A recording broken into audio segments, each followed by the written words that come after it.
Are you looking to improve your golf game in 2025? Look no further than Golf by Gun. Golf by Gun specializes in individual lessons, small group sessions for 2 to 3 people, and even corporate events to enhance your networking skills on the green. In addition, couples golf lessons are a perfect way to bond with your partner while mastering your swings together. Here's an exclusive offer for our listeners. If you mention Chiefs Central, you will get $10 off your first lesson. That's right, $10 off your first lesson. Take your game to new heights and enjoy the sport you love even more. Follow Golf by Gun on Instagram and Facebook for tips and updates, or reach out via email at golfbygun@gmail.com. See you on the course. Merry Christmas, fella. Merry Christmas. We're almost there, almost the end of the year. Yeah, thank goodness. This I'm most excited for these holidays to be over.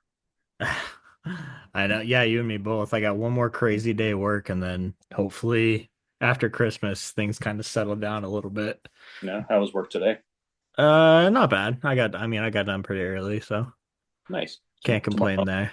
tomorrow I'll be busy maybe. I I Who don't knows? know. Potentially it could be, but I was a little bit lighter today than I was expecting, so Well, maybe people are on top of it a little more this year. I doubt it. I wouldn't be surprised to see an influx of deliveries tomorrow because of last minute deals Yeah, and all that stuff. But what are you gonna do? It's the field of work that I chose. So I just feel like people don't have money to spend this year. Like people aren't buying as much too. yeah, well, everything's so expensive. So you're not Yeah. wrong. I know I'm not buying much.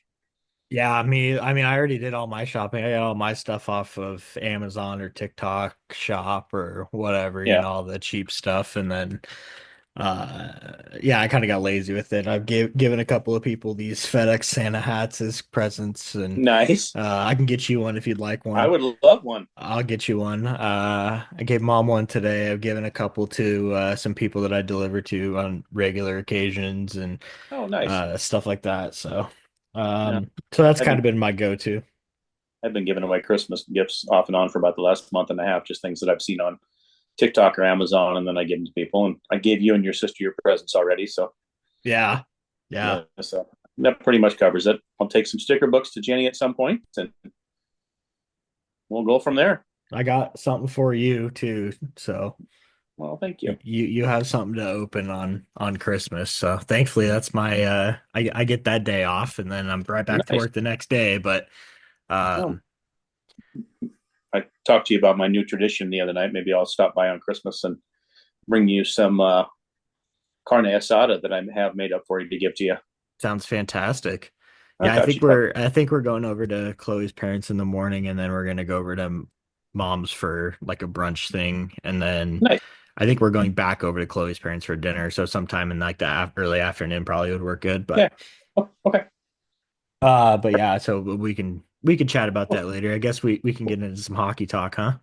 I guess nobody wants to know about our lives. Yeah, that's true. Who knows? Maybe someday. Maybe.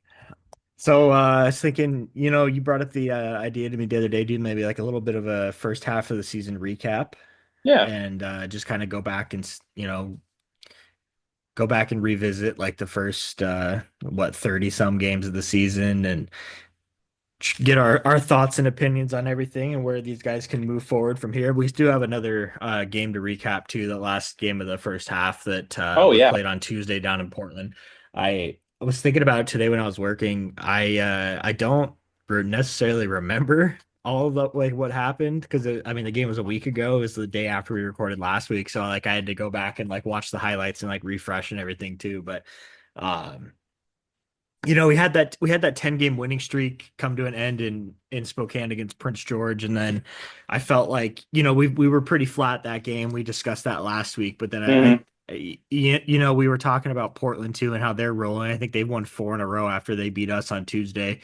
So you Hmm. wanted to go in there and kind of play how you had been with the 10 game winning streak and everything too. And we came out looking pretty flat to start. And then, second period, I thought that Portland still dominated majority of play, the Chiefs just ended up picking up a couple of goals Hmm.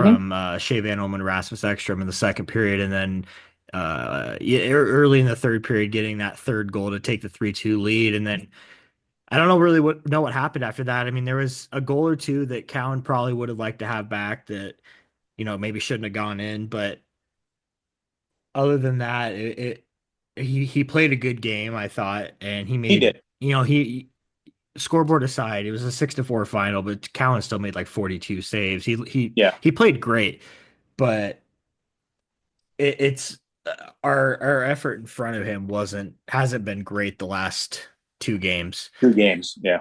I agree with that. And that was another thing that we were talking about last week. It's like, are they going to come in and be already mentally checked out on the Christmas break, or are they going to be dialed in and ready to go for one more before they go back home? And I think everybody was kind of already mentally checked out. I mean, Cowan and, Shea and Rasmus Ekstrom aside, I feel like there wasn't too much to really,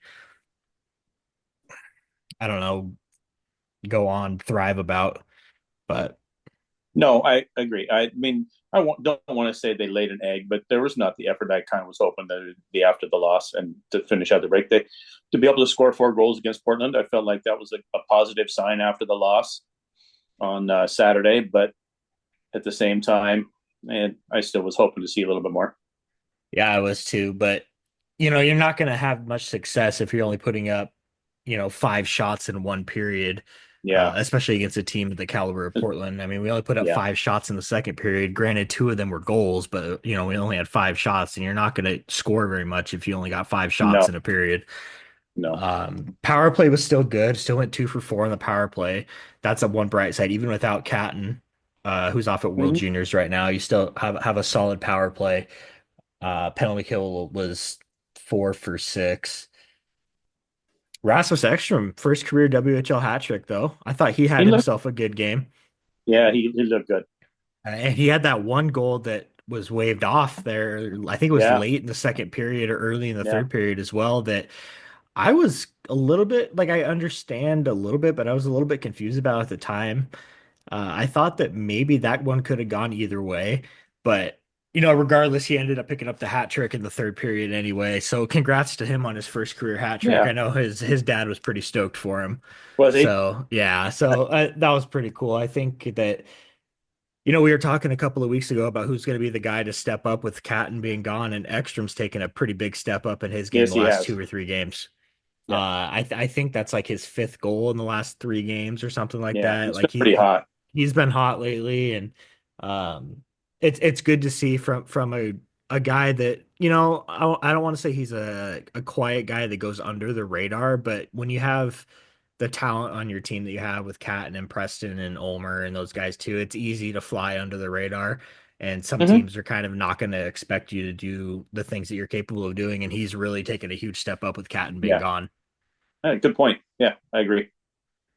So that's good, and I really hope to see him kind of continue that because again, we're going to be without Catton for another 2 weeks. Hmm. I want to say like the gold medal game for the World Juniors is like the fifth, so like Something like that's that. that's like the latest. We'll probably won't get him back for a couple days after their final game too, but uh, that's another thing we got looking forward to here in the next couple of days is the start of World Juniors. Hmm. My favorite time of year just for the World Junior tourney. I love that shit, man. Yeah, It's gonna be I think Canada's gonna have a pretty good team this year. we'll see. Um, Hearing everybody talking about U.S. as the favorite. yeah, well, US has some pretty insane talent too. Yeah, I'm gonna look up the rosters because I actually think there's a WHLer who's on the American team this year, if I remember correctly, which doesn't happen very often. no, it does not. Gavin McKenna made the team, 16-year-old making the team for Team Canada too. That's pretty Yeah, high honor there. yes, it is. Another WHL guy. Let's see Well, kid's here. having himself a year, so Well, he's no doubt going to be the number one overall pick, not in 27, I think, but yeah. let's see here. Oh, okay. Well, the IHF website is not up to date. it seems. Oh, So never mind. I will not be looking that up currently. Anyway, we can go back to Chiefs talk. Any particular thing you want to say, just like kind of overall recapping like the first half? Like no, I was thinking what were your general? we could give it like a grade and stuff, and I would rate the Chiefs an A- in the first half of the season overall. And what's your reasoning for that? The hotter start than I would have ever expected, and for them to be where they're at in the rankings and the standings at this point, at the halfway point of the season, even after a little bit of a slump there in November to start with, and things too. I'm very pleased to see. I didn't expect them to be this competitive this soon, Yeah, I agree, and I and think I don't that see. And we talked about it with Boiler too, um, Bardsley, and they compiled this team and turned things around pretty quickly in a pretty short period of time too. It's just a pleasant surprise to me. I didn't really know what to expect. I thought it would be more fun to watch, but I guess I didn't necessarily expect the results to be there per se. But I don't see. I mean, we've talked, and you especially have talked about maybe needing another D man back there or something. I just don't see this team having any weaknesses as far as personnel goes. If everybody plays to their capabilities and what they've shown. I agree. The only thing that I would add on to that is you're not going to get any worse by getting another player that's, a highly touted guy. I think if you build your roster, even if we get a guy like an 18 or a 19-year-old that can play this rest of this year and then be with us next year for the Memorial Cup run, Mm-hmm. I think that that would pay off in dividends having him here this year. So I would not be shocked to see, we're still second place in all of the WHL right now. Right. We're 41 points right now, only three ahead, I think, of Prince George. Or actually, I think we're at 44 points. Let me, yeah, we're at 44 points. So we have the second best record overall in the WHL right now, behind Everett, who's 9 points ahead of us. I don't think anybody's really going to be catching them, but the way that I look at it is Everett's the clear team to beat in the West. The Chiefs have played them once and they've proven that they can compete with them and they can Mm-hmm. beat them. And I think that's going to be huge just for their mental game going forward against them and other top caliber teams. But I see teams like Prince George, Tri-City, Spokane, Victoria, Portland, if they add another player or two, those are going to be deadly teams to battle Oh with yes. toward the end of the Yeah. season. And I think the Chiefs are right up there with those other teams this Mm-hmm. year, not just based off of their record in the standings or anything, but I mean, just from what we've seen, like, obviously those teams are all skilled and they have some great young players that are Mm-hmm. going to be, studs for years to come. But if they can add now, I think that will not only give, a hypothetical for the Chiefs if they add a defenseman like a Sawyer Minio, for example, if they get a guy like that on the back end, not only is that going to boost the team's overall play, but it's going to boost the team's like everybody's how do I put this? Like they know that their general manager and the owners believe in them and know that Mm-hmm. they have the capabilities of doing that. And I think hockey's more of a mental game too. So that's going to boost their confidence, knowing that those guys like the coaches and everything believe in them to make Mm-hmm. that run too. I think not only is it going to improve your overall play, but that aspect of it too. Oh yeah. 100%. So yeah, I think I wouldn't be surprised. We got what, 3 weeks till the trade deadline? 2.5, 3 weeks? I read. Do you read it the other day? It's the ninth this year The ninth, yeah. because there's so many games on the 10th or something like that. I guess. Uh-huh. So going to be really interesting stuff to follow. I think with the West being so compact too, and I mean the East is as well, but you have teams that were lower in the division in the East making these crazy moves already, like with Mm-hmm. Lethbridge getting what's his face from, I don't even remember who it was. I think it was Moose Jaw or Regina, but with those teams already making those kinds of moves, I think the West is going to be insane at the deadline. Oh, me too. I think Tri-Cities is going to make a move or two. I've heard rumors about Andrew Cristall getting traded from Kelowna. I've heard that too. I've I heard don't know if I believe that, but I've heard it. I do believe that, and the only reason I do is because it sounds like he's going to be in the AHL next year. Ah, And so Kelowna, with them hosting the Memorial Cup, they're going to want to make a trade to get some guys to compete next year in the Memorial Cup, and then obviously continue to build for their future too. And mhm. they'll still have TJ Ginla next year most likely, and he's sitting out the rest of the year this year where he just had like surgery on his shoulder Mhm. or something, so he's done for the year this year. I think that you know I don't really think the Chiefs need any offensive help, but Andrew Crystal, I've heard him rumored going to Everett. I've heard Prince George. I've heard those two teams could potentially be picking him up. So that'll be something to watch too. And Other, can you imagine him playing forever right now? oh my God, I know, and it's insane to me how quick Everett's turnaround was too. Mind-boggling.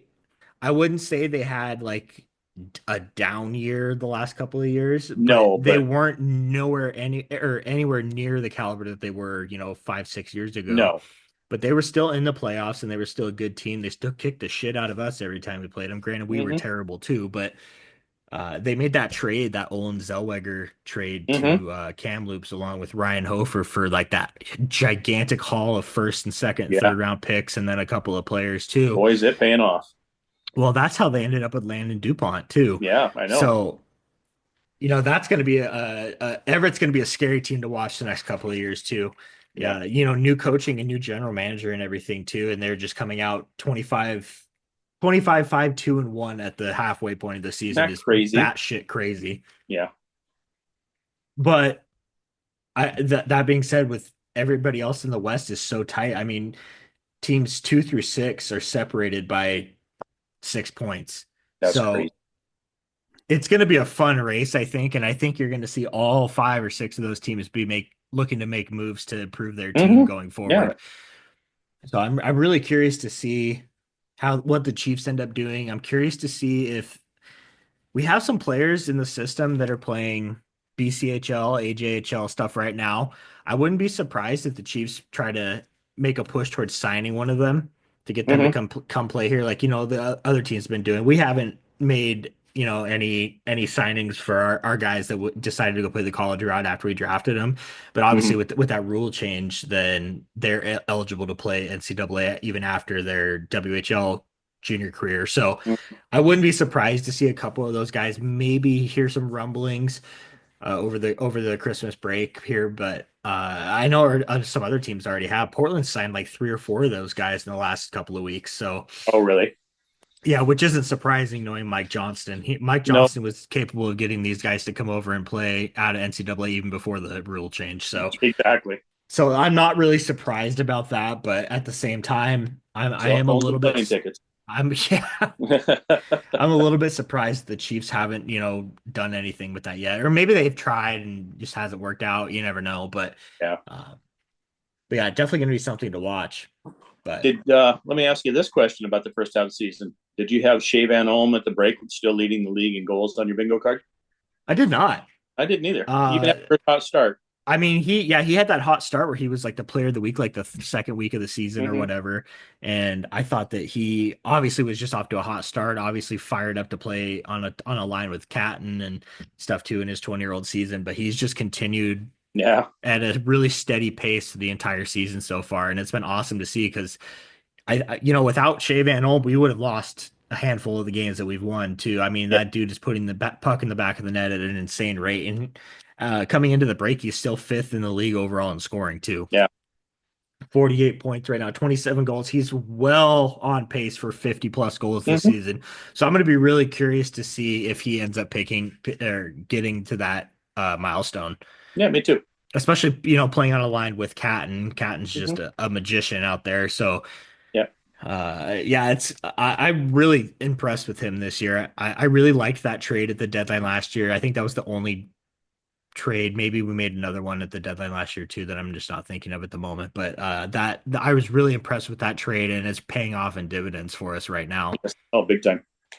That's definitely just an overall great guy to have on your team. Yep. Yeah, he's sitting with 48 points right now, fifth in the league at the halfway point, 27 goals. Leading the league. Berkeley Catton sitting with 33 assists. That's fourth best in the league. Pretty good. Pretty good stuff. And he's missed a couple of games here and there, and then obviously he missed the last two games with World Juniors, and he's going to be missing I think the next what 3 or 4 or 5. Hmm. So there's that. Shea Van Olm tied for or he's third in the league with 10 power play goals too. Wow. Uh, Braden Crampton 18 power play assists, tied for second in the dub. What else we got here?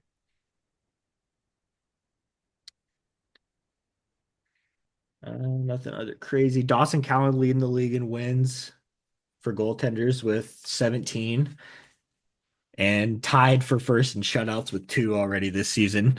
Just having an unbelievable year for him Yeah, too. love it.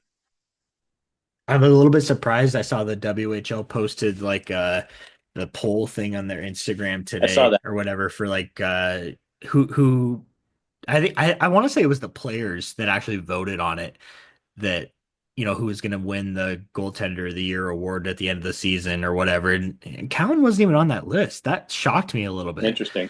I'm not quite sure about that one, but I thought leading the league in wins at 17 at the halfway point plus a couple shutouts already deserved at least maybe an honorable mention, but Yeah. I commented on it and said Dawson Cowan laughs at all of you.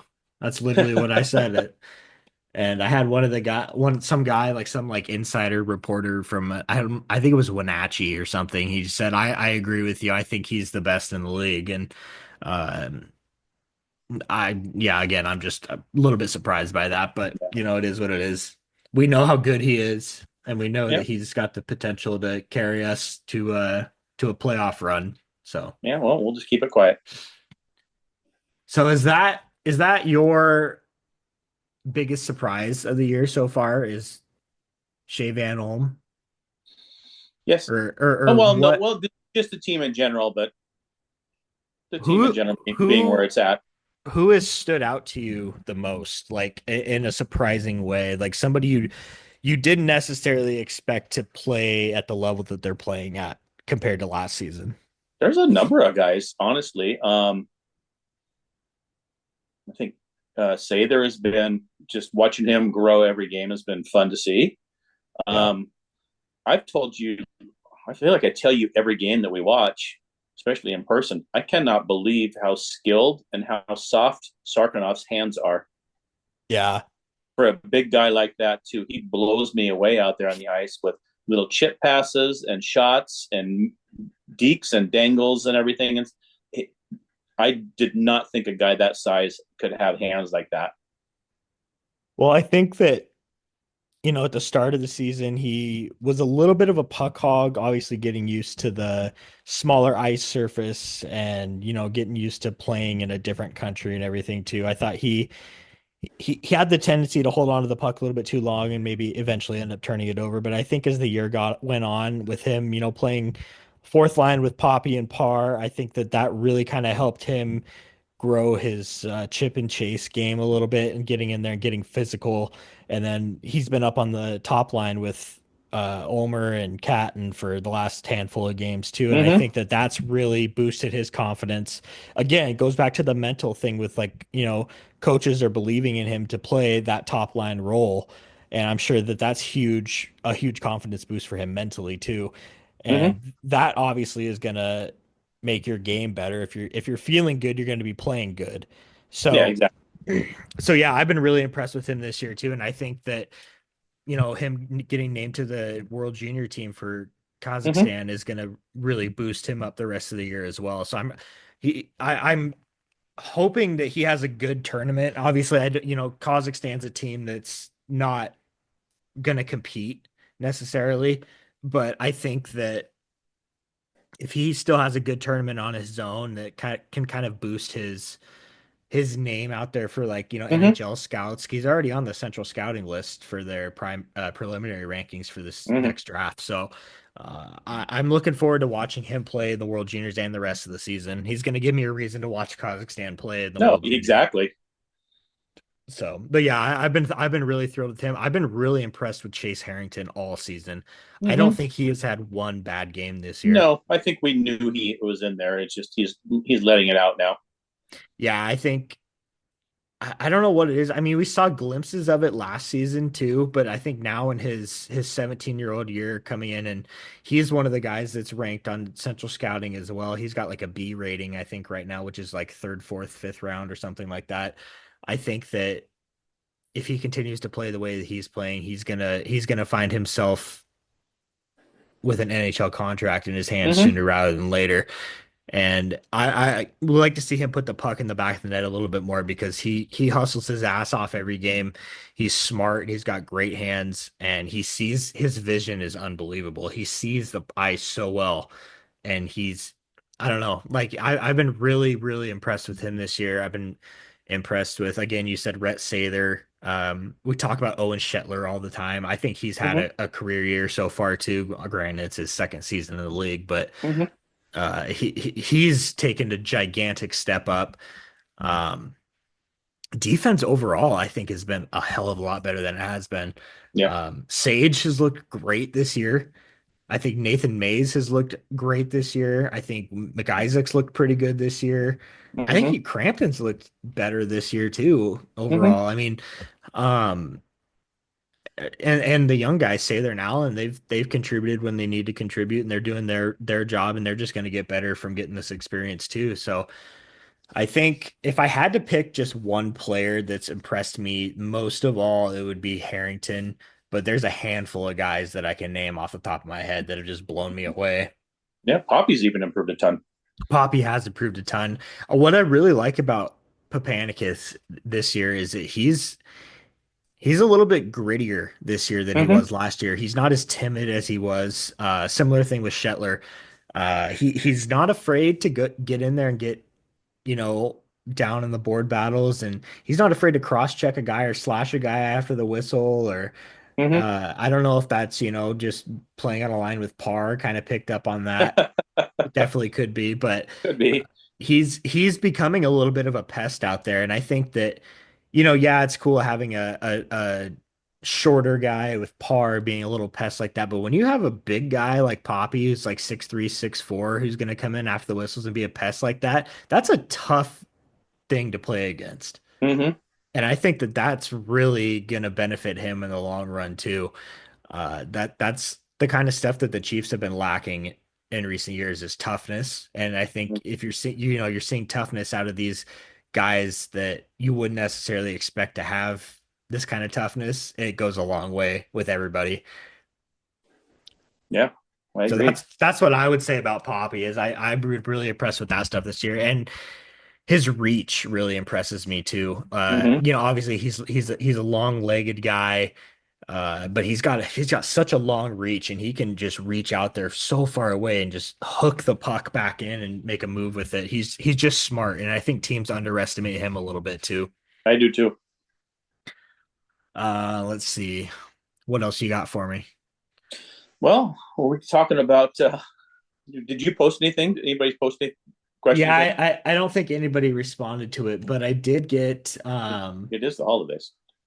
I did get a message on the Instagram last Wednesday that I wanted to bring up. I actually have to pull my phone off because it was a message on the Instagram and I don't have that info on my computer, so I have to check my Instagram Ah, on my phone. So my camera will be off momentarily. that's all right. You have a very nice background there today. Yeah, thanks. That's a good old AI generated background. I like it. So this question actually came from, you might remember when we used to play street hockey with him all the time, roller hockey, Michael Luther. Oh yeah. So he's a season ticket holder this year too, and follows the show and everything. And he messaged me on the account Wednesday morning and said, "So I know it's only been a few games without Catton, but it's obvious to me that our team is so different without him. I understand he's our best player and is the core piece of the team, but at the end of the day, he's only one guy. Does it worry you guys at all how different the team looks without him? No, No. no. I mean, if you think about it, I feel like the team looks different if Van Olm's out of the lineup. The team looks different if Essler's in net. The team looks different if the lines are changed. I mean, there's all sorts of things that are just different. Every game is different to a degree. I understand where he's coming from with this question. Right. Uh, I think we're better with Catton on the ice for a lot of reasons. I think number one, I think he demands so much attention that everybody else on the ice gets a lot more freedom. I think Right. that's very noticeable when he's not out there versus when he is. Um, but it doesn't worry me necessarily. I think in the long run it makes us better because we have to learn how to play and how to win without him. I agree. And sorry, I'm having some technical difficulties with my camera I see here. that. Your background still looks Um, good though. Thank you. But no, for the most part, I agree. I think that, with those high caliber guys being out of the lineup. Oh, I'm sideways. Hello. Um, with those high caliber guys being out of the lineup, it gives another guy an opportunity to step up. And that's Mm-hmm. what we've seen. We talked about Rass stepping up in a big way the last couple of games, and Poppy's been playing top line center with Ulmer and Sarkey with Catton being gone, and I think he's fit in well up there. He's played well.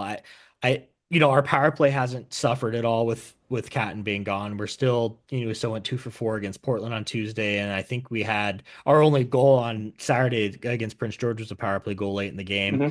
And then, obviously we still beat Seattle the night before too. So I think that obviously it's different without Catton in the lineup, but overall again, it gives these other guys a chance to step up, and these guys that are stepping up are going to be the Cattons of the future. Exactly. And Mathis Preston and guys like that, Owen Martin, who's unfortunately still out.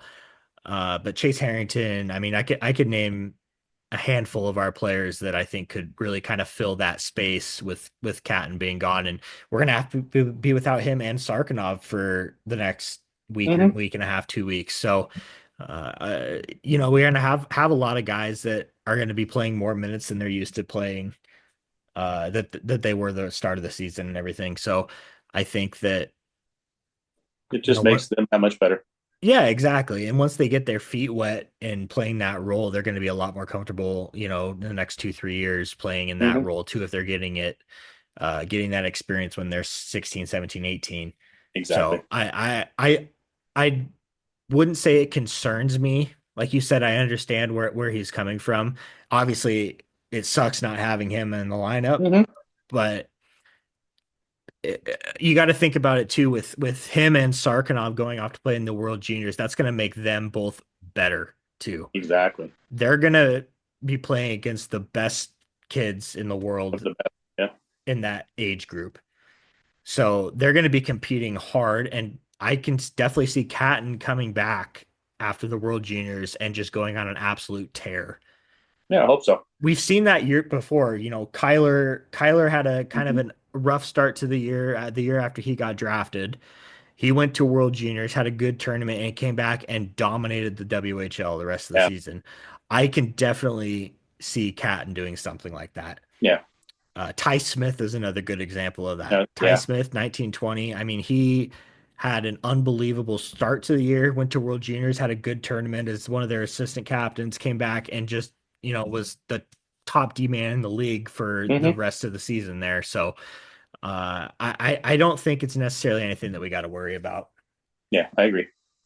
Obviously, we have a handful of games coming up here, Friday, Saturday, and then Tuesday night or Wednesday night in Tri City for the New Year's Eve game too. So gonna be a big test for these guys, but obviously we'll see some line adjustments and some different lines that we haven't seen before too. So That's true. it's gonna be fun, and these guys are good. They know what they're doing. The coaches will help them out too, and these are the best group of coaches we've had since that 1920 season. Agreed. So Yeah, again, I don't think it's anything we really necessarily got to worry about. Let's see here.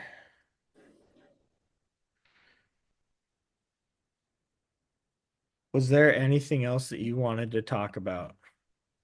Did we want to honor Festivus? Oh, yeah, happy Festivus, everybody. Happy Festivus. Happy Festivus. It's a Festivus for the rest of us. Rest in peace, Frank Costanza.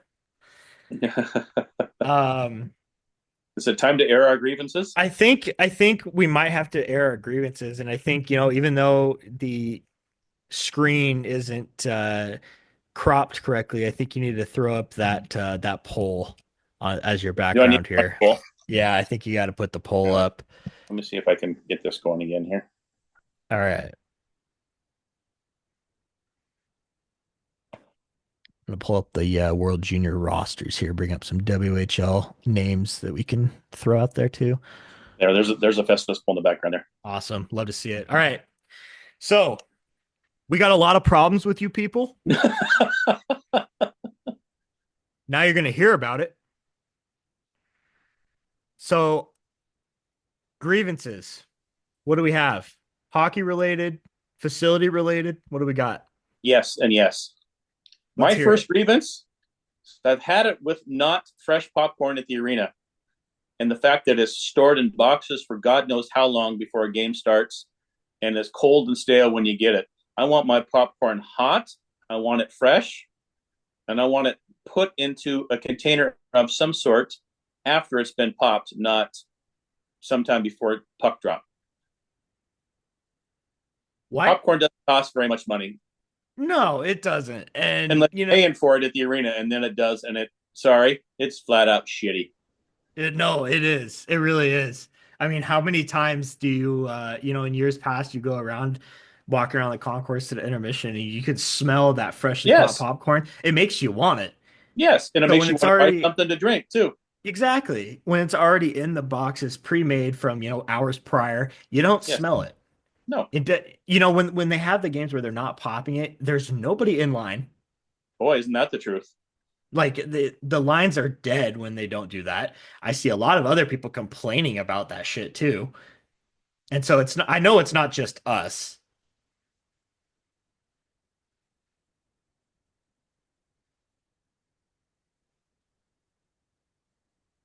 We're frozen. We're frozen. What the hell? There we go. There Now we go. you were kind of spotty there. Yeah, that was weird. Anyway, what was the last thing you heard? Well, you were kind of spotty there for about 15 seconds, where it's kind of choppy. You were talking about when they're not popping it fresh, that the lines are dead. Yeah, the lines are dead. There's nobody in line.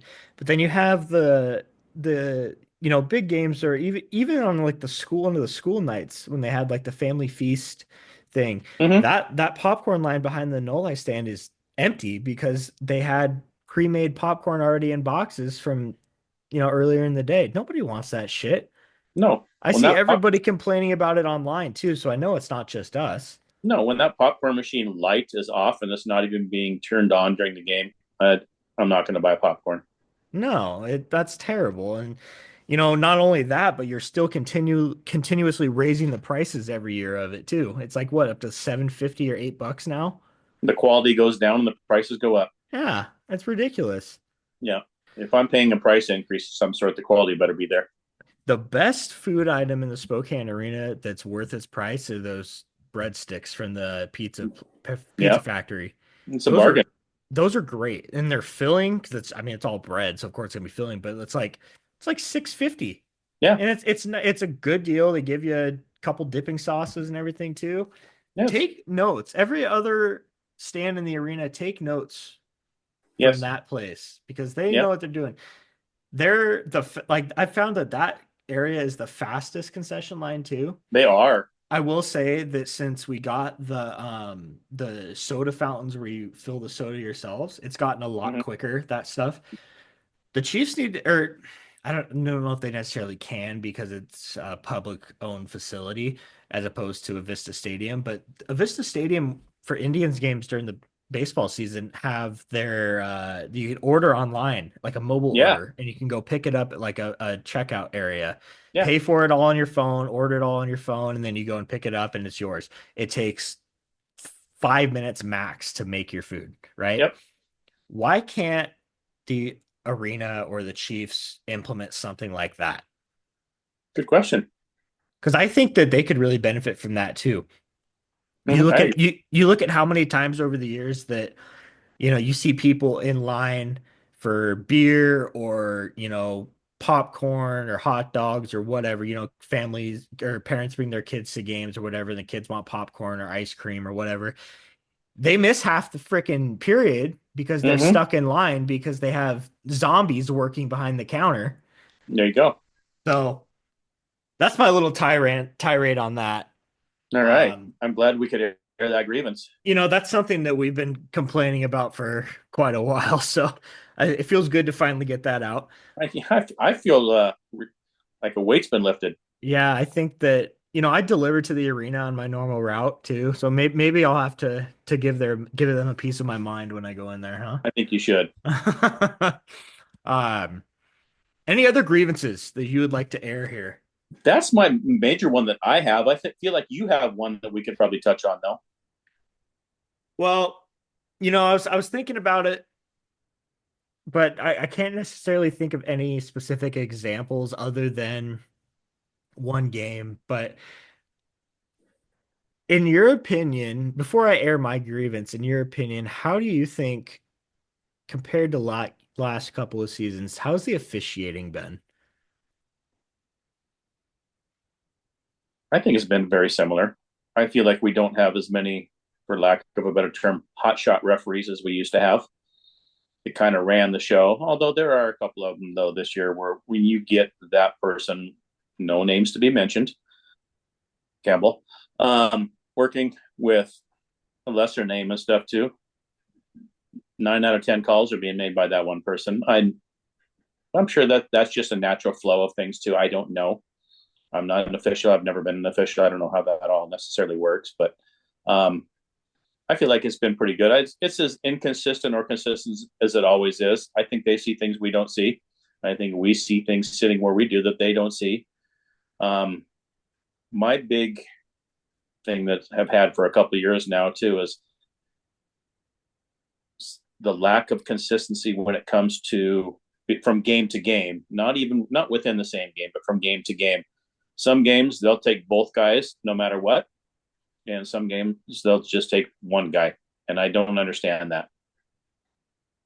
So here's my thing is when you have, hypothetical back-to-back games at the arena against, whoever, it doesn't matter who it's against. You had the same four officials from on both nights. Mm-hmm. I feel like what I've seen this year is when we have that happen, the referee, I don't want to say hold grudges, but they remember the stuff from the night before Mm-hmm. Mm-hmm. and then they bring that into the next game. It's a completely different game against a completely different team. You gotta, just like when a team loses, they gotta just wash that game away and move on to the next one. The Mm-hmm. referees need to do that shit too. I I can I see that. that's one thing that I've noticed this year. I can't remember who the actual officials were, but it was that back-to-back set we played against Portland about a week, 2 weeks ago at the arena. We had Mm-hmm. the same four referees both games, and the first game it was some referee that we haven't had before, barely or don't have very often. Um, he was just for some reason I felt like he was out to get Sage like the whole night. Yeah, I remember that. Sage got like two or three minors, and then he's picking up like the extra penalty on all the post whistle scrums and everything too, Mm-hmm. and not taking the other Portland guy. I felt like he just kind of had it out for him. And the next night that continued, even though I don't think that Sage did anything that would warrant him being the only guy getting sent off. Yeah. So I would say that I've noticed that a lot this year compared to years past, but overall, I think the officiating's been okay. I just want to see more referees let the guys play. Yeah. I think there's been too many chintzy calls that could easily just be washed out. Hmm. And, you know, and then there's some pretty blatant stuff that I feel like still isn't called too. Yeah. And that's another thing that I wanted to bring up to you with this on this topic. And I know that it's been kind of a talk, or between like reporters and analysts and stuff too over the years. But I feel like it would probably be implemented at a higher level, like a professional level, before it would be implemented at a junior level. But what would your opinion be on having like an off ice official in like this upper level of the stands, who No, had like a had some sort, like an earpiece, or like had some sort of contact with the on ice officials, where they hmm could like say like, so this is what I saw. hmm Obviously, they have they have the phones that they can go to with the league or whatever. But I feel like if you had someone in, like, whether they're sitting in the press box or the upper level somewhere, there's a high stick call that got missed or something. hmm The NHL, they can go back and look at the replays on that. I don't think they can do that in the No. WHL. So if you had like an off ice official, like up in the press box, who said, so yeah, I saw so and so stick get so and so in the face, Hmm. and it was his own teammate that did it. So, don't, no penalty or whatever, Hmm. Yeah. whatever. I think that that would be something that could really pay off for just the game in general. Yeah. No, I I think, agree with that. It's kind of like they're the tiebreaker. yeah, exactly. And it's another set of eyes where, Yeah. like you were saying a little bit ago, it's like we see some things that they don't see and vice versa. So if the referees on the ice aren't seeing it, maybe the guy sitting where the fans Hmm. are can see it and can be in contact with them. Obviously, it would have to be like a WHL official of some sort, Right. which, whatever. But I think that that's something that they should look into. Well, the game's getting so fast. Isn't that the truth? I feel Yeah. like every year the guys just get faster and faster. Yep. They do. That's crazy. They do. But I remember it wasn't that many years ago when you only had one on ice referee and two linesmen. Yeah, I remember that too. Now there's just so much more that you Yeah. got to watch out for at all times. It's sooner rather than later. I think you're gonna have to add an extra set of eyes somewhere. Or give the linesmen orange on their sleeve too. Let them make calls. Yeah, that's another thing. I think maybe you could have like some sort of dedicated, marking on the linesman too, where they can make those calls. Primarily, they'll focus more on the lines and the icing and everything too, Hmm. still, but give them the ability to at least be able to call something if they really feel it was necessary and it was missed by the other guys. Yeah. Give them like a green or a blue armband or something. Like, make No. it so Yeah. it's like, they can. I know that there's like certain penalties, like delay a game and everything too. They Hmm. can, like, you say like, yeah, I was out, like go to the box. But I think even with like stick infraction penalties and hits and everything too, they should, and I'm sure they do give their opinion on it. But I feel like They it needs do. to, I feel like it needs to hold a little bit more power. Yeah. Because I actually think, from we've had some pretty shitty linesmen in years past. I think the last 2 or 3 years, our linesmen have actually been really, really consistent. Yeah. They have. Honestly, even Guzzo, I think, has been pretty consistent. Yeah. Yes. I and the Carruthers guys, I think they're doing a great job too. Um, so yeah, I think I think it might be time to maybe make some sort of a change in that aspect, because I feel like there's a lot of little things that are being called too much, and then there's a lot of things that are still being missed that should be called too. Hmm. So that's just kind of my grievance that I wanted to bring up, since it is the Festivus season. Well, happy Festivus. And I agree with your popcorn take. I think that is bullshit. Yeah. And I think the Spokane Facilities District needs to do something about that. Yeah. I agree. Quit being greedy. Quit trying to get more money in your pockets, and Make fresh popcorn. take care of the fans that make your team successful. Make fresh popcorn, and you'll make more money. Exactly. Like you said, you smell that popcorn, you taste the popcorn, it's salty, it makes you thirsty. You're going to go buy a drink. Yeah. You go I past mean, a it's, go past a restaurant where they're cooking bacon. You mean to tell me you're not going to want to stop in there and get a burger? yeah, I mean, it's marketing 101. I took, Yeah. I obviously I didn't like school very much. The one class that I loved in high school was my marketing class. I took that 3 years in high school. Yeah. I loved that class. That's marketing 101. That's a perfect way to make more money, put more money in your pocket, make your fans happier, keep Yeah. them coming back. So yeah, I don't know. I don't know what goes all on behind the scenes with how they decide all that stuff, but they need to be better. I'm wondering if it hasn't tied in somehow or another to them always having high school parents or whatever for fundraisers running those stands all the time too. I wonder if it's a liability thing with the hot popcorn popper and all that kind of stuff. Yeah, but I feel like even then you need to have like an arena employee back there I agree. too. Like I feel like it can't be that hard. It's the same kind of thing with the last long playoff run the Chiefs had when they closed the upper bowl for the playoffs, and they claimed that it was due to staffing issues.